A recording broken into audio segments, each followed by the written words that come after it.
Hello everyone, I hope you all are well. So अभी UP PCS mains सितंबर में schedule हो चुका है। प्री में जो भी 4000 प्लस कैंडिडेट सक्सेस हुए हैं उनको मेंस में बैठना है। और यूपी पीसीएस मेंस बहुत ही एक तरह से लेंदी रिटन एग्जामिनेशन है, just like as UPSC IAS examination, civil services examination. So मेरा आज का ये वीडियो इसी टॉपिक पे है कि हम यूपी सिविल सर्विसेज, कोई भी सिविल सर्विसेज चाहे आईएएस का हो या फिर स्टेट पीसीएस का हो, तो अदर दैट इज़ यूपीएससी और स्टेट पब्लिक सर्विस कमीशन। तो मैं दोनों के लिए बताने जा रहा हूँ इस वीडियो में कि हम जो यूपीएससी का मेंस एग्जामिनेशन है उसमें हमारी स्ट्रेटजी क्या होनी चाहिए मेंस आंसर राइटिंग के लिए। ठीक है, तो ये बहुत ही इंपॉर्टेंट वीडियो होने जा रहा है इसमें, क्योंकि मैं आपको पूरी एकदम बेसिक कॉन्सेप्ट समझाऊंगा कि एग्जैक्टली आपको किस तरह से अप्रोच की चीज़ें अपने अंदर अडॉप्ट करनी चाहिए ताकि आप उसके बेस पे चल के अच्छे से एक्सेल कर सको इस एग्जामिनेशन को। क्योंकि देखिए जो प्री एग्जामिनेशन होता है उसमें तो वो that is according to my view, if you are a serious candidates for this examination तो आपके लिए बहुत ही सिंपल चीज़ है, उसमें कोई टफनेस नहीं है। हाँ, बट बहुत ही टफ भी है क्योंकि एलिमिनेशन के चांसेस में बहुत ज़्यादा होते हैं। बट आप सीरियस हो तो आपको कोई दिक्कत उतनी नहीं आने वाली, आप एक्सेल कर लोगे प्री को। लेकिन प्री क्या होता है, अब एग्जैक्टली जो रियलिटी है वो एक प्री होता है, उसका कोई बस आपको क्वालिफाइंग है। और आपका जो मेन टेस्ट होता है एक सिविल सर्विसेज का वो आईएएस के मेंस एग्जामिनेशन में होता है। क्योंकि प्री में तो बहुत सारे कैंडिडेट्स ऐसे भी क्वालिफाई कर जाते हैं तो तुक्का बेस पे जाते हैं और वो क्वालिफाइड करके मेन तक पहुंच जाते हैं। बट मेंस में असली फिल्टरिंग मेंस में होता है, क्योंकि वहाँ पे आपको जो है कि जो 8 पेपर होंगे वो पेपर्स आपको लिखने होंगे और वो पेपर्स इतने आसान नहीं होते लिखने। उनके लिए जो टाइम अलॉटेड है और जो क्वेश्चंस है, उनकी जो क्वेश्चंस की डिमांड है और क्वेश्चंस का लेंथ होता है वो इतना इजी नहीं है कि हर कोई उसको विद इन टाइम फ्रेम उसको किल कर सके। और किल भी कर सके, साथ ही साथ उसमें ऐसा आंसरिंग करे ताकि जो पेपर सेटर्स हैं या जो यूपीएससी की डिमांड है वो उस डिमांड आप उनकी डिमांड्स आप उनको अपने आंसर के द्वारा दे सको। तो ये बहुत ही चैलेंजिंग चीज़ होता है। तो ये इतनी आसानी से हर कोई नहीं कर पाएगा। जो यहाँ से प्री यदि क्वालिफाई करके किसी तरह तुक्के से पहुँच भी गया तो मेंस में वो फिल्टर हो जाएगा, क्योंकि वहाँ पे कुछ नहीं काम आने वाला है, कोई तुक्का नहीं लगने वाला है, नहीं कोई कुछ काम आने वाला। वहाँ पे वही काम आएगा ओनली एंड ओनली जो सीरियस कैंडिडेट्स होंगे, जो हार्ड वर्क किए होंगे, जिन्होंने अपना प्रैक्टिस किया होगा अच्छे से राइटिंग के ऊपर, वहीं वहाँ पे एक्सेल करने की उन्हीं में कंपटीशन होगा। एक्चुअली उन्हीं में कंपटीशन होगा, अब उसमें जो बेस्ट होगा वो सेलेक्ट होगा। ठीक है, तो ये सारी सिनेरियो है। तो इन पे इस स्ट्रैटेजी के ऊपर अब आगे बढ़ने से पहले मैं आपको थोड़ा सा इस जो मेंस ऐसे राइटिंग है उसके बैकग्राउंड के बारे में बताना चाहूँगा।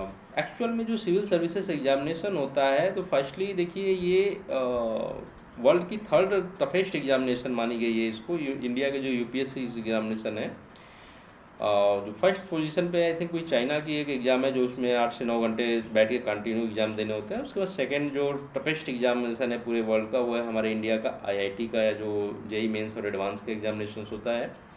And then the 3rd toughest examination is the UPSC examination. So ये सब एग्जामिनेशंस के हैं कुछ, तो इसमें अपडेट और चेंजेज होते रहते हैं। तो अभी जो यूपीएससी में ये मेंस एग्जामिनेशन है, सब्जेक्टिव इसको रखा गया है, डिस्क्रिप्टिव रखा गया है, इसके पीछे गवर्नमेंट की क्या मंशा है हम इसके ऊपर पहले जान लें, इसका बैकग्राउंड। तब हमें जो है कि आगे का पता चलेगा कि हमें इसके ऊपर अपनी अप्रोच क्या अडॉप्ट करनी चाहिए ताकि हम अच्छे से इस एग्जामिनेशन को लिख सकें, इस क्वेश्चंस को या एग्जामिनेशंस के आंसर्स को हम दे सकें एग्जामिनेशन हॉल के अंदर। तो जो सबसे इसका बेसिक मंशा है गवर्नमेंट की इसके पीछे वो यही है कि जो देखिए एक सिविल सर्वेंट जो होता है वो देश को चलाता है। आप सबको पता होना चाहिए, नहीं पता है तो जान लीजिए कि कोई लीडर, कोई नेता, कोई नहीं चलाता देश को चलाता है सिविल सर्वेंट। ठीक है, जो सिविल सर्वेंट होता है वही देश चलाता है। तो देश को चलाने के लिए सिविल सर्वेंट्स होते हैं और सिविल सर्वेंट्स सब ऐसे होने चाहिए जो देश को आगे ले जा सके, उनका ग्रोथ करा सके, उनको लीड करा सके। साथ ही साथ हमारे देश की जो संस्कृति है, सभ्यता, हमारे देश का कल्चर है, सिविलाइजेशन है, इन सब की वैल्यूज़ को भी वो मेंटेन कर सके। ठीक है, तो ऐसे सिविल सर्वेंट्स की रिक्वायरमेंट होती है और ऐसे लोगों को ही सिविल सर्वेंट चुना जाता है। तो अभी सब्जेक्टिव या डिस्क्रिप्टिव नेचर होने के पीछे रीज़न यही है कि इसमें कैंडिडेट्स का चेक किया जाता है कि उसकी जो एक्चुअल अंदर की जो पैशन है देश के प्रति, देश का जो सिस्टम चल रहा है उस सिस्टम के प्रति उसका जो पैशन है वो पैशन उस लेवल का है या नहीं है। वो पैशन कैसे चेक होगा? पैशन देखिए, एक होता है कि डिमॉन्स्ट्रेशन वाला मोड होता है जो कि तैयारी करके डिमॉन्स्ट्रेट करना होता है, तो that is not passion. I think that is only one type of demonstration which you will carry it forward with the help of your preparation। But यहाँ पे प्रिपरेशन तो होगा, बट आपका जो है कि पैशन देश के प्रति, इन वैल्यूज़ के प्रति क्या है वो चेक होगा आपका मेंस एग्जामिनेशन के रिटन एग्जामिनेशन, मेंस एग्जामिनेशन में। वो किस तरह से चेक होगा? Time pressure. The very simple thing is that time pressure. आपके पास वहाँ पे टाइम का इतना ज़्यादा प्रेशर होगा और क्वेश्चंस की इतनी डाइवर्सिफिकेशन रहेगा क्वेश्चंस का कि आपको जो है कि बनावटी आंसर वहाँ देने का मौका ही नहीं मिलेगा। यदि आपने बनावटी आंसर दे दिया तो बनावटी नंबर भी मिलेगा आपको। This is the clear fact, समझ रहे हैं? तो ऐसे केसेस में अभी आपके अंदर वो पैशन होना चाहिए। आपके अंदर वो पैशन रहेगा तभी आप वहाँ पे 3 घंटे के अंदर जो है कि 20 क्वेश्चंस का आंसर उनके डिमांड के हिसाब से दे पाओगे और वहाँ पे कुछ वैल्यू इंक्लूड कर पाओगे अपने आंसर के अंदर, ताकि जो है कि आप उनको दिखा सको कि नहीं मेरे अंदर वो पैशन है देश के प्रति। तब जाके आपको नंबर मिलेंगे और आप सेलेक्ट होंगे, समझ रहे हैं? तो ये जो पैशन है ये बहुत इंपॉर्टेंट चीज़ है और ये ओरिजिनल होना चाहिए। There must be honesty in your passion. If you would like to make it just like crow and बगुला वाली कहानी, ऐसा यदि करेंगे तो फिर आप वहाँ पे ट्रैप हो जाएंगे। You will be filtered there, वहाँ पे आप फिल्टर हो जाएंगे। सो अभी इस चीज़ को ध्यान में रखिएगा आपकी जो आपके अंदर चीज़ें ऑनेस्टली होनी चाहिए, ऑनेस्टी होनी चाहिए उसके अंदर, आपके अंदर एक्चुअल में होना चाहिए, अंदर से वो चीज़ें आनी चाहिए। और वो चीज़ें आएंगी तभी जाके आप क्या करोगे, चीज़ों को लर्न करोगे। आपको यदि देश सेवा की इतनी आग लगी हुई है अंदर ना, तो उस आग को उसमें सच्चाई होनी चाहिए, दिखावा नहीं कि मुझे बस IAS बनना देश की सेवा करने के लिए। ऐसे तो फिर दिखावटी बोलेंगे तो फिर आप ट्रैप हो जाएंगे, क्योंकि आपको फिर वहाँ से फ़िल्टर कर दिया जाएगा, आपको क्वालिटी नहीं दे पाएंगे। आपके अंदर वो पैशन सच में होना चाहिए अंदर से कि नहीं मुझे देश सेवा करना है IAS बन के, तब आप जो है कि ये पैशन आ जाएगा। तो फिर उसके लिए क्या क्या कंडीशंस रिक्वायर्ड है उसके ऊपर आप जाएंगे, तब जाकर आप चीज़ों को लर्न करेंगे, तब जाकर आप चीज़ों को समझेंगे कि एक्चुअली इसकी जो डिमांड है वो क्या है। फिर आप चीज़ों के अंदर गहराई से जाएंगे, उनके जो है कि फ्रेमवर्क को समझेंगे, उनके स्ट्रक्चर को समझेंगे। जब तक आप किसी चीज़ की फ्रेमवर्क, स्ट्रक्चर की इन सब चीज़ों को नहीं समझ पाएंगे तब तक आप उसके अंदर मूव नहीं कर पाएंगे। तो यहाँ पे वही चीज़ है। तो सबसे पहले आप इस चीज़ को समझिए कि जो mains civil services mains examination होता है उसके पीछे इसका रीज़न क्या है, उसका स्ट्रक्चर्स क्या है, उसमें जो है कि क्या क्या करने की ज़रूरत है हमें। तो स्ट्रक्चर आप सिलेबस से पता कर लेंगे। रीज़न मैंने बता दिया कि इस देश को चलाता है सिविल सर्वेंट, उसके लिए उसके अकॉर्डिंग जो है कि उसको बंदा चाहिए जो देश को चला सके। आप हैं तो आपके अंदर वो पैशन ऑनेस्टी के साथ आनी चाहिए। नहीं आएगी तो आप ट्रैप हो जाएंगे रिटन एग्जामिनेशन में, बिकॉज वहाँ पे सोचने का टाइम नहीं मिलेगा। मैं जब मेंस आंसर राइटिंग कर रहा था PCS एग्जामिनेशन 2022 का, 3 घंटे का एक पेपर होता है, टोटल 8 पेपर थे, यहाँ पे 3 घंटे का एक पेपर था। अब पेपर जब लिखने आप शुरू कर दोगे ना तो लास्ट आपको अपने गर्दन तक ऊपर करने का मौका नहीं मिलेगा, आपकी पेन रुकेगी नहीं। यदि 1 सेकंड के लिए भी रुक गया तो आप जो है कि वहाँ से फिर सोच लीजिए कि आपका वो बहुत डिस्टर्ब कर देगा। पहले आपको आपके जो कंसंट्रेशन, आपका डायरेक्शन है उसको डिस्टर्ब कर देगा और फिर साथ ही साथ आपके फ्लो को डिस्टर्ब कर देगा, और उसके बाद जो है कि वो एक तरह से डिस्ट्रैक्शन माइंड में क्रिएट करेगा, आपकी थॉट प्रोसेस डिस्टर्ब हो जाएगी, बहुत तरह की डिस्टर्बेंस आ जाएंगी, समझ रहे हैं? तो आप 3 घंटे कंटिन्यू आपको लिखना होता है वहाँ पे। अब इतनी बड़ी इतना कंटिन्यू लिखने के लिए आपके पास वो अंदर जो है कि आपके पास मटेरियल्स भी होना चाहिए। मटेरियल से भी ज़्यादा इंपॉर्टेंट चीज़ है आपकी एनालिटिकल पावर स्ट्रांग होनी चाहिए, और वो एनालिटिकल पावर आपके पास तभी आएगी जब आपका एक डायरेक्शनल अप्रोच होगा आपकी प्रिपरेशन के ड्यूरेशन में। आप चीज़ों को एनालिसिस कर रहे होंगे, गवर्नमेंट्स की जो स्कीम्स है, गवर्नमेंट का जो फंक्शन है उसको आप एनालिसिस कर रहे होंगे, तभी आप जो है कि चीज़ों को एक तरह से स्ट्रीमलाइन कर पाएंगे आपके मेंस एग्जामिनेशन में। दिस इज़ द फंडा। क्योंकि फाइनली आपको गवर्नमेंट चलाना है, जाके यहाँ से अपॉइंट होने के बाद गवर्नमेंट चलाना है, तो गवर्नमेंट चलती कैसे उसके बारे में जानना आपका फ़र्ज बनता है कि नहीं बनता है। अब पूरी सिस्टम, पूरा सब कुछ जो भी देश के अंदर हो रहा है, सब कुछ गवर्नमेंट ही तो कंट्रोल कर रही है ना। तो इन सारी चीज़ों के बारे में आपके नॉलेज होनी चाहिए। इसीलिए जो कि सिविल सर्विसेज एग्जामिनेशन में कोई भी ऐसा सेक्टर नहीं होता जो कि अनटच होता है। और एक सिविल सर्वेंट से एस्पेक्ट भी यही किया जाता है कि वो सिविल सर्वेंट ऐसा हो जिसके पास सारी नॉलेज हो, पूरी A to Z चीज़ों की एक ब्रीफ नॉलेज होना चाहिए, वही असली सिविल सर्वेंट्स है। और उसी बेस पे क्वेश्चन भी ऐसे होते हैं कि उसमें हर एक सेक्टर को टच किया जाता है। तो इन सब चीज़ों को ध्यान में रख के आप उन चीज़ों के बारे में उसका बैकग्राउंड समझ लीजिए। फिर उसके बाद अब जो है कि बैकग्राउंड समझने के बाद आपका एक फ्रेम तैयार हो जाएगा, आपके माइंड में एक फ्रेम हो जाएगा कि मेंस में हमें अप्रोच कैसे करना है। हमें मतलब कि जो यूपीएससी है उसकी डिमांड क्या है। उसकी डिमांड ऐसी है कि एक ऐसा कैंडिडेट उसको चाहिए जो कि देश को चला सके। सोचिए, आप किताबों के नॉलेज से थोड़ा सा हट के बाहर जो है कि वो रियल वर्ल्ड में आइए, वहाँ पे सोचिए आप एक सिविल सर्वेंट बनने जा रहे हैं तो क्यों बनने जा रहे हैं, और क्यों जो है कि यूपीएससी में ये सिलेबस रखी हुई है, क्यों ऐसा एक एनवायरनमेंट क्रिएट किया था एग्ज़ाम का। तो उसके पीछे सिंपल से ही लॉजिक है, क्योंकि आप देश को चलाने जा रहे हैं और आप सुप्रीम हो, ठीक है। इसलिए जो सबसे बेस्ट क्रीम होगा उसी को निकाल के एक सिविल सर्वेंट्स बनाया जाएगा, ताकि जो है कि देश चलाने, देश हमारा आगे ग्रोथ कर सके, प्रॉस्पेरिटी की तरफ जा सके। तो ये तो रहा इसका बैकग्राउंड पोर्शन। अब आते हैं इसके जो है कि मेंस राइटिंग स्ट्रैटेजी के ऊपर थोड़ी सी। आई होप आप समझ गए होंगे कि इसका बैकग्राउंड क्या है। अब मेन स्ट्रैटेजी देखिए, मैं मेन स्ट्रैटेजी के बारे में 2-3 पॉइंट्स आपको यहाँ बताने जा रहा हूँ। यदि आप उस चीज़ को फॉलो कर लिए तो मुझे नहीं लगता कि आपको कोई दिक्कत आने वाली है, क्योंकि मेरा खुद का एक्सपीरियंस है राइटिंग का। मैंने जो है कि हालांकि मेरे पास टाइम कम होता था, फिर भी मैं थोड़ा बहुत तैयारी किया था।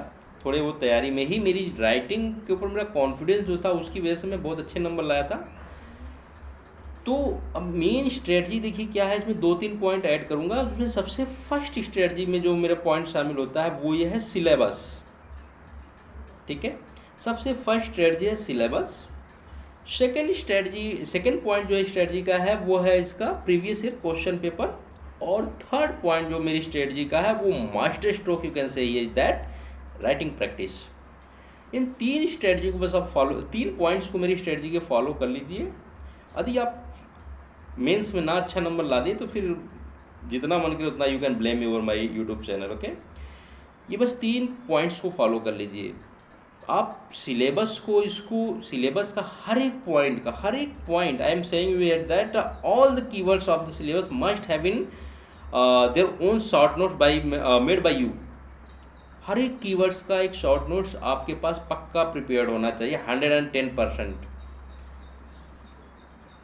आई रिपीट अगेन, हर एक कीवर्ड्स का, पूरे इंटायर सिलेबस के हर एक कीवर्ड का कम से कम उसका कुछ नहीं तो डेफिनेशन तो आपके पास होना ही चाहिए, 2-3 लाइन में। पूरा उसका हिस्ट्री लिखने की ज़रूरत नहीं, ज्योग्राफी उसकी लिखने की ज़रूरत नहीं है, उसकी पूरी बायोडाटा लिखने की ज़रूरत नहीं है।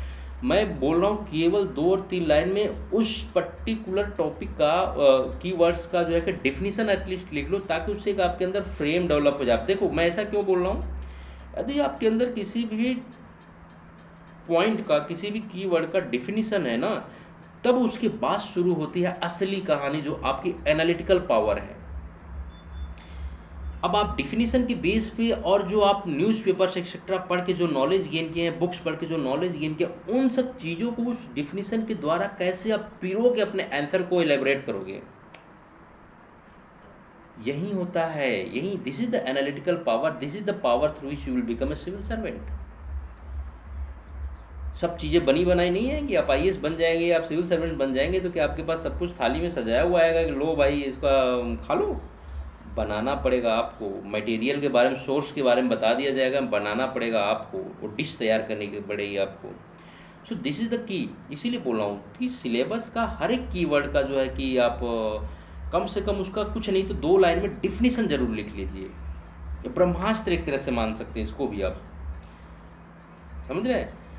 क्योंकि जब मेंस एग्ज़ाम में लिखने जाएंगे ना, तो वहाँ पे आपको बहुत ज़रूरत पड़ेगी इसकी। वहाँ पे यदि आपके पास ये नहीं रहेगा तो आपका टाइम इतना नहीं रहेगा कि आप, क्योंकि कंटिन्यू 2-2 पेपर होते हैं एक दिन में, सुबह और शाम दोनों मीटिंग में होते हैं, कितना पढ़ोगे आप, थक जाओगे आप, कितना बुक पढ़ते रहोगे। कीवर्ड रहेगा, डिफिनीशन रहेगा, टक टक टक अपना 1-2 घंटे के बीच में टाइम मिलता है, उसको पलटते जाओगे, कम से कम एक बार रिफ्रेश कर लोगे, फिर दिमाग लगाओगे एग्जामिनेशन हॉल के अंदर। तो पॉइंट ये हो गया। दूसरा पॉइंट, तो पॉइंट ये कि अपने जो सिलेबस का कीवर्ड्स है उसका हर एक का कम से कम शॉर्ट नोट्स पक्का होना चाहिए, आपका मस्ट होना चाहिए। This is the must for mains to excel main examination. Second है जो इसका previous year question paper. Okay, आप जो पिछले कम से कम 5 से 7 साल का प्रीवियस ईयर पेपर को 100% टच करके जाना है, इसको भूलना ही नहीं है। आप सारे क्वेश्चंस को टैकल करिए, उसको राइट डाउन करिए, उसका प्रैक्टिस करिए, और इन्हीं क्वेश्चन के बेस पे ही आप राइटिंग प्रैक्टिस करिए। आपको जो राइटिंग प्रैक्टिस करनी है तो आजकल नेट पे सब कुछ अवेलेबल है। आप मार्केट में जो क्वेश्चन पेपर सेट मिलता है आपको प्रैक्टिस करने के लिए, यदि आपके पास बहुत टाइम है तो आप उसको ले सकते हैं मेरे हिसाब से, नहीं तो मेरे हिसाब से उन पे बिल्कुल मत जाइए। प्रीवियस ईयर 8 से 10 साल का, 12 साल का बहुत क्वेश्चन हो जाता है। इतने साल का क्वेश्चन पेपर ले लीजिए, जितने पीसीएस की एग्जामिनेशन में दे रहे हैं तो भी आप आईएएस वाला क्वेश्चन पेपर लेकर उसको सॉल्व करिए, कोई फर्क नहीं पड़ता। राइटिंग प्रैक्टिस करनी है आपको, ठीक है। लेवल अप डाउन होता है, उससे वो डजन मैटर। आप जो है कि आईएएस लेवल के यदि आंसर लिख रहे हैं तो आपको पीसीएस में ऑटोमेटिक बढ़िया ही होगा, ख़राब नहीं होगा। तो आप जो है कि प्रैक्टिस करिए ओरिजिनल क्वेश्चन से राइटिंग प्रैक्टिस का, ठीक है। इससे आपको जो क्लियरिटी होगी, और आप जो भी प्रैक्टिस करेंगे इस चीज़ की श्योर करना कि आप बिल्कुल टाइम के साथ प्रैक्टिस कर रहे हैं। क्लॉक लगा के एक एक क्वेश्चन का टाइम फिक्स करिए कि ये क्वेश्चन मुझे 8 मिनट में कंप्लीट करना है, ये मुझे 10 मिनट में कंप्लीट करना है, इस हिसाब से। और मुझे टोटल जो है कि उसको राउंड अप कर देखिए कि मुझे 3 घंटे में 20 क्वेश्चन कंप्लीट करने हैं, उसका ये बाइफर्केशन, उसका ये है, इस हिसाब से। और उस हिसाब से आप जो है कि सेट करके अलार्म अपना घड़ी, और क्वेश्चन वाइज जो टाइम फ्रेमिंग है अपने माइंड में रखिए। बाकी पूरे पेपर का 3 घंटे का फिक्स अलार्म लगा के रख दीजिए, और देखिए फिर प्रैक्टिस करिए। प्रैक्टिस करके ऐसे लिखेंगे, फिर उसके बाद उस चीज़ को एनालिसिस करिए, खुद से एनालिसिस करिए, कोई नहीं मिलता, नो इशू। आप सबसे बड़ी इवेल्युएटर आप खुद ही अपने आंसर को पढ़ोगे तो आपको समझ में आएगा कि यार मेरा आंसर ठीक है कि नहीं ठीक है। और ज़्यादा बेटर दी कंपेरिजन की ज़रूरत है आपको, तो आप जो है कि टॉपर्स वगैरह के अपना ऑनलाइन से जाके, नेट से जाके डाउनलोड कर लीजिए। कुछ टॉपर्स के जो है कि मॉक टेस्ट वगैरह दिए होते हैं उनके, और उनसे तुलना करिए, फिर आप पाएंगे नहीं यार मेरा भी तो उनके जैसा ही कुछ लग रहा है, थोड़ा बहुत कम है तो मैं इम्प्रूव कर लूँगा। तो इस तरह से आप प्रैक्टिस करिए। आप फालतू coaching I don't believe in the coaching actually, that's why I am saying here. तो इस तरह से आप सेल्फ प्रैक्टिस करेंगे तो आपको अंदर वो सेल्फ निखार, अपनी खुद की प्रैक्टिस से, खुद की परिश्रम से, खुद की सोच से, खुद की समझ से जो आपके पास पावर आएगी, जो शक्ति आएगी दिमाग में ना चीज़ों को समझने की, वो आपको ज़िंदगी भर ever lasting, life lasting, that is the skills which is ever lasting and life lasting. जब आप सिविल सर्वेंट बन भी जाएंगे तो भी आपके पास दुनिया भर के प्रॉब्लम्स आएंगे, तो भी वहाँ पे भी आपको कोई डिस्ट्रैक्शन नहीं होगा, क्योंकि आपने अपना खुद का एक सेल्फ सेंस डेवलप कर लिया है यहाँ पे, और आप कोई भी प्रॉब्लम आएगी उसको सॉल्व कर लेंगे। आपके अंदर की कैपेबिलिटी आ जाएगी ऐसा करने से। वहाँ पे कोचिंग वाले नहीं आएंगे आपको समझाने के लिए कि इस चीज़ को ऐसे करो, उसको ऐसे करो, ठीक है। तो आप अपना सेल्फ कंटेंट अभी से बनना शुरू करो। तो ये है इंपॉर्टेंट चीज़, प्रैक्टिस करो विद इन टाइम फ्रेम, और जो है कि most probably the previous year question paper, ठीक है। ये हो गया प्रीवियस ईयर क्वेश्चन पेपर और प्रैक्टिस दोनों एक साथ मिला के। तो ये 3 पॉइंट थे मेन जो कि मैं यहाँ पे आपको बताना चाह रहा था स्ट्रेटजी, कि इस पर आप फोकस करिए। 3 घंटे, 3 महीने का भी टाइम है मेंस के लिए, बहुत टाइम है। राइटिंग प्रैक्टिस के लिए बहुत टाइम है। आप उसमें जो है कि 50%, 50 से 55%, नहीं तो मैं तो बोलूँ कि आप पहले तो पढ़ ही चुके होंगे, 60% टाइम अपना केवल राइटिंग प्रैक्टिस पे दीजिए, 40% आप रिवीजन पे दीजिए। 60% राइटिंग प्रैक्टिस पे देंगे तो आपको जो है कि चीज़ें बहुत आसानी से लिखते बनेंगे, और एग्जामिनेशन में आप पैनिक नहीं होंगे, क्योंकि वहाँ पे टाइम का इतना ज़्यादा प्रेशर होता है कि आप अभी खुद प्रैक्टिस करोगे यदि क्वेश्चन आंसर राइटिंग का घर पे, तो आपको समझ में आएगा कि आप 3 घंटे में कितने क्वेश्चन कर पा रहे हैं। आप प्रैक्टिस करके देखिए और मुझे कमेंट में बताइएगा कि आपने 3 घंटे का सेट लगाया था एक, तो उसमें आपने कितने क्वेश्चन छोड़ दिया जबकि आप पूरी तरह लगे हुए थे, ठीक है। पहली दूसरी बार आप प्रैक्टिस करेंगे तो आप बहुत मुश्किल से 14-15 क्वेश्चन, 16 क्वेश्चन तक ही पहुँच पाओगे, और राइटिंग स्पीड स्लो है तो 10-12 में ही आपका 3 घंटा निकल जाएगा। तो इस हिसाब से जो है कि आप उस चीज़ को इम्प्रूव करेंगे राइटिंग प्रैक्टिस के द्वारा, ठीक है। तो राइटिंग प्रैक्टिस करिए, अच्छे से कीजिए, आपका जो है कि सिलेक्शन कोई नहीं रोक सकता है। ठीक है, जो भी आईएएस सिविल सर्वेंट्स बने हैं, जो भी सेलेक्ट होते हैं, वो कोई बहुत स्पेशल नहीं होते हैं।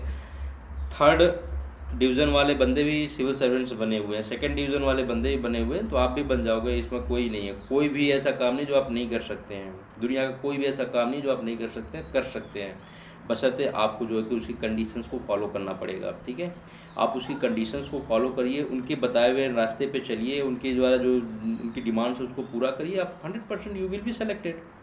ठीक है, अब यहाँ पे मैं अब आंसर राइटिंग में दो चीज़ें और मैं ऐड करना चाहूँगा। वो तो मेन पॉइंट्स थे, बस उसमें सब पॉइंट्स में कुछ ऐड करना चाहूँगा कि क्या हमारा होना चाहिए। देखो, आंसर राइटिंग में क्या होता है ना, कि आंसर राइटिंग में आप कोई भी क्वेश्चन पढ़ोगे तो उसमें जो उसका कीवर्ड्स है, जो जिस जिस टॉपिक, पहले टॉपिक, कीवर्ड छोड़ो, पहले टॉपिक, कोई क्वेश्चन होगा ना वो एक टॉपिक पे क्वेश्चन होगा।